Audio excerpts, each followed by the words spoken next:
Okay, here we have Chris. Chris has come very far in the past 6 months with his regards to his swing. But if we watch his feet first, and we'll work our way up in the swing. If you watch his stride, it's a good knee lift. He's maintaining his back knee inside of his instep. That's a good thing. You can see Chris has a nice weight transfer. His head moves forward as he strides. Chris continues to put his foot down at the same time as he strides. What we want to get is Chris getting his ball of his foot placed down first and then slamming the heel down in order to start his swing.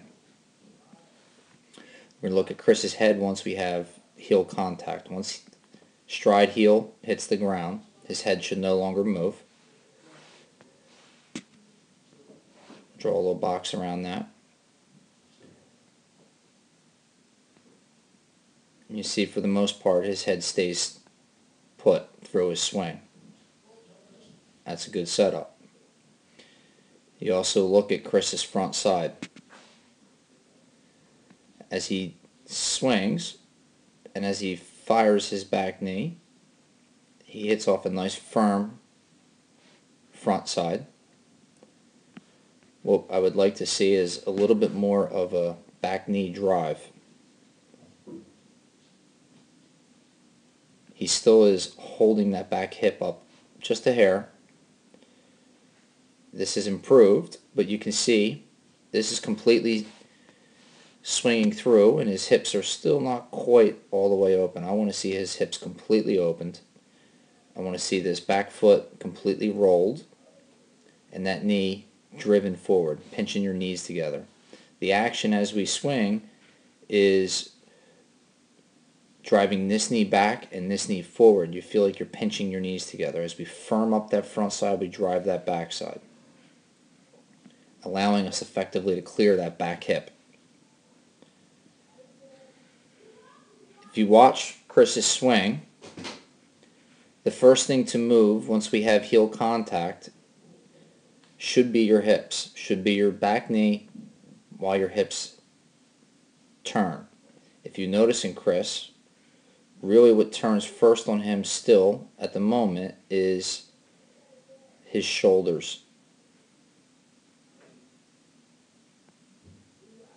That action right there, that move right there, that's still initiating the swing with that shoulder. We want to initiate the swing with our hip and back knee, holding that shoulder back as long as we can, because what we would like to achieve in our swing at this point is separation between our hips and shoulders. If we hold that shoulder back a little bit, we separate, and that separation of our hips turning but holding our shoulders back creates power by stretching the lat muscles in our back, effectively our core. He does a nice job of keeping his shoulder down as he strides. However, he still is initiating his swing with that shoulder. As we move to his upper body, you also notice as he begins to turn his shoulders with his hips, he bars out his lead arm. You'll notice a straightening of that arm. At that point right there, he's completely straight, completely barred out. And you can see at address, his hands are too close to his shoulder. What we need to see is right from the beginning, his hands being a little bit further away from his body and maintaining that 90-degree bend in his elbow as his shoulders turn. What happens here is your shoulders turn, your hips turn, your shoulders turn, and he leaves his hands behind. That's power loss. So his hands actually stay back. He's already probably 3/4 of the way around with his hips and probably halfway around with his shoulders, and his hands still haven't moved. At this point, I would like his hands need to be further forward in his swing and maintaining his box. That front elbow needs to be a little more forward, which will pull his hands forward. It makes the swing long when we bar out that front arm. And you'll see as he drives his back elbow through follow through, he immediately rolls his hands. And that's because of that back arm dominance, that top hand dominance. He's still forcing the bat around a bit, which creates a roll in his swing.